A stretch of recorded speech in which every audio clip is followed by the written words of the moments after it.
Hello guys, அஸ்ஸலாமு அலைக்கும். Welcome to souls of Mehndi channel. இன்றைக்கி நம்ம கிளாஸ் 26ல் என்ன பார்க்க போகிறோம் அப்படின்னா, front and back hand connectivity அதை தான் பார்க்க போகிறோம். ஸோ இதை பார்க்குறதுக்கு முன்னாடி நீங்கள் ஒரு நியூ மெம்பராகவோ இல்லை ஒரு நியூ சப்ஸ்கிரைபராகவும் இருந்தால் கீழே டிஸ்கிரிப்ஷனில் டெலிகிராம் லிங்க் இருக்குது, அதில் போய் மறக்காமல் ஜாயின் பண்ணிக்கோங்க. அதில் கிளாஸ் 1லேருந்து நம்ம அப்லோட் பண்ணியிருக்கோம், யூடியூப்லேயே அப்லோட் பண்ணியிருக்கோம். ஸோ அந்த குரூப்பில் நீங்கள் சேர்ந்தீங்க அப்படின்னா நீங்கள் கிளாஸ் 1லேருந்து அட்டன் பண்ணலாம். ஸோ வாங்க, இன்றைக்கி நம்ம இந்த ஃப்ரண்ட் அண்ட் பேக் ஹேண்ட் கனெக்டிவிட்டியில் வந்து 2 ways தான் நம்ம வந்து பார்க்க போகிறோம். 2 விதமான வழிகள் தான் பார்க்க போகிறோம். ஸோ ஃபர்ஸ்ட் வந்து இருக்க வழி சொல்லித்தரேன், அண்ட் வந்து இன்னொரு வழி சொல்கிறேன்.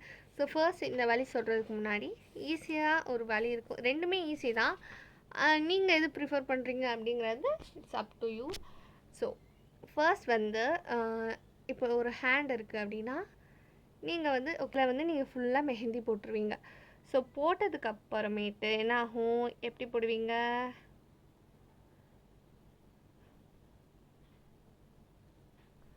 ஓகேவா? இப்படி தான் இங்கே தான் போடுவீங்க, கரெக்டாக?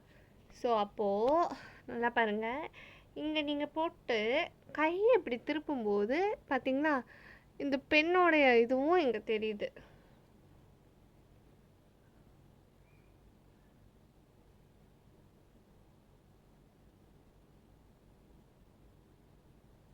ஸோ இப்படி திருப்பும்போது தெரியுதா, பாதி கையில் இருந்து இந்த பெண்ணு தெரியும். அதுக்கு நீங்கள் வந்து என்ன பண்ண முடியும், அப்போ வந்து கனெக்டிவிட்டி இருக்காது. இப்படி நீங்கள் திருப்பினீங்கன்னா ஒன்றும் தெரியாது, ஆனால் கையை இப்படி ரொட்டேட் பண்ணும்போது இந்த இடத்துல இருக்கும், இங்கெல்லாம் ஒன்றும் இருக்காது. பட் இங்கே இதுதான் ஹேண்ட்ஸோட நேச்சரே. அப்போ என்ன பண்ண முடியும், இங்கே நம்ம ஸ்டார்ட் பண்ணாலாம் அசிங்கமாக இருக்கும். அப்போ என்ன செய்யணும் அப்படின்னா, கையை கொஞ்சம் இப்படி, அதாவது இப்படி இருக்க கையை கொஞ்சம் இப்படி, ஓகேங்களா? ஸோ இப்படி இருக்க கையை கொஞ்சம் இப்படி வச்சிங்க அப்படின்னா, இப்போ பாருங்கள், இங்கே வந்து ஒரு டிசைன் போட்டிருப்போமா? ஸோ இப்படி செஞ்சிங்க அப்படின்னா இந்த ஒரு இடம் கிடைக்கும், இந்த இடம். ஸோ வந்து என்ன பண்ணணும், நீங்கள் இங்கே கொஞ்சம் போட்டுட்டு இந்த இடம் வருது, அதாவது இங்கே கொஞ்சம் ஃபுல்லாக போட்டுடணும். அப்புறம் இங்கே வரைக்கும் போடணும், கையை இந்த மாதிரி திருப்பி வச்சு. அப்புறம் இந்த இடம் வரும்போது நீங்கள் அகைன் என்ன பண்ணிக்கலாம், நார்மலாக இப்படி கையை வச்சு இங்கேருந்து போட ஸ்டார்ட் பண்ணிடலாம். ஒரு பாதி தூரம் வரைக்கும் நீங்கள் வந்து யூஸ் பண்ணிக்கணும், இந்த மாதிரி கையை ஃபோல்டு பண்ணி வச்சுக்கணும், திருப்பி வச்சுக்கணும். அண்ட் தென் நீங்கள் வந்து நார்மலாக கையை வச்சு போட்டுடலாம். இது வந்து ஒரு ஃபர்ஸ்ட் வே. ரெண்டாவது வே சொல்லித்தரேன் பாருங்கள். ஸோ கையோட கட்டை விரல் சைடு வந்து உள் பக்கம் வரணும், அதாவது இந்த கட்டை விரல் சைடு வந்து உள்ளாக்க வரணும். கையோட இந்த சைடு வந்து வெளிப்புறமாக வரணும். ஸோ அப்படி திருப்பும்போது உங்களுக்கு வந்து என்ன ஆகும், இங்கே வந்து ஓவர்லே ஆகுது இல்லையா, லைக் இப்படி நீங்கள் உள்ளேயே இருந்தீங்கன்னு வச்சுக்கோங்க,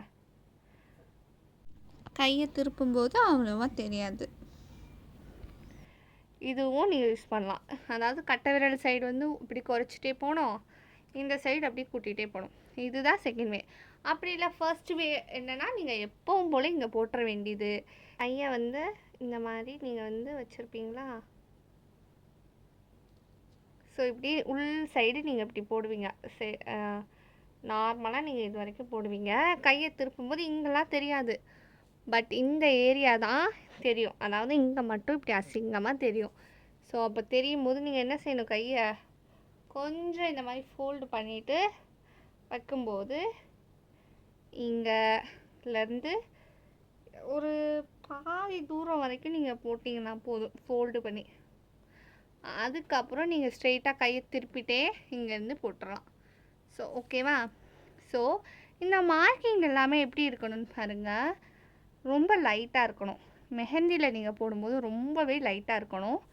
அதுக்கு இன்னொரு பெட்டர் வே என்னென்னா, நீங்கள் கிளிட்டர் பென் யூஸ் பண்ணிக்கலாம், அதுவும் சில்வர் கலரில் யூஸ் பண்ணிங்கன்னா உங்களுக்கு மட்டும்தான் லைட்டாக தெரியும், ஓகேங்களா? ஸோ நெக்ஸ்டான இம்பார்ட்டன்ட் நோட் என்ன அப்படின்னா, உங்களோட ப்ரைடோட ஹேண்ட்ஸை நீங்கள் ரொம்ப இப்படி இப்படி திருப்பும்போது ரொம்ப ஃபோர்ஸாக இப்படி பண்ணிடக்கூடாது, லைட்டாக வச்சுக்கணும், பூ மாதிரி திருப்பணும், ஓகேங்களா? அப்புறம் வந்து லைன்ஸ் வந்து ரொம்ப லைட்டாக இருக்கணும். உங்களோட ரெஃபரன்ஸ்க்கு இருந்தால் மட்டும் போதும்.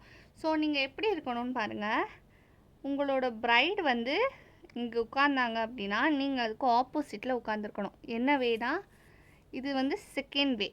ஸோ செகண்ட் வே இந்த வே யூஸ் பண்ணும்போது, அதாவது தம் ஃபிங்கருக்கு வந்து உள்ளே போகணும், இந்த சோட்டு ஃபிங்கரை வந்து வெளியில் கொண்டு வரணும். இந்த மெத்தட் யூஸ் பண்ணும்போது உங்கள் பிரைடுக்கு ஆப்போசிட்டில் நீங்கள் உட்காந்துருக்கணும். புரியுதுங்களா?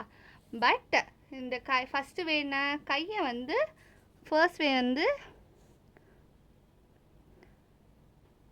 ஹேண்டை வந்து டேர்ன் பண்ணும்போது நீங்கள் எப்பவும் போல் நார்மலாக இங்கே பிரைடு தான் அதுக்கு ஆப்போசிட்டில் உட்காந்துருக்கலாம். ஆனால் செகண்ட் வே இந்த மாதிரி வந்து மெஷர்மெண்ட் எடுத்துகிட்டு, அதாவது தம் ஃபிங்கர் இருக்கும்போது உள்ளேயும் இந்த ஃபிங்கருக்கு வந்து வெளியிலையும் போகும்போது நீங்கள் வந்து இந்த பொசிஷனில் தான் உட்காந்துருக்கணும். சரிங்களா? ஸோ எப்படின்னா உங்கள் பிரைடுக்கு நீங்கள் ஆப்போசிட்டில் உட்காந்துருக்கணும். ஸோ ஸ்டார்ட் அப் பண்ணி பேக் ஹேண்ட் இங்கே யூஸ் பண்ணும்போது மோஸ்ட்டாக வந்து இந்த மாதிரி டிசைன்ஸு, ஒரு வி ஷேப் டிசைன்ஸ் யூஸ் பண்ணிங்க அப்படின்னா இன்னுமே நல்லாயிருக்கும். ஸோ இதை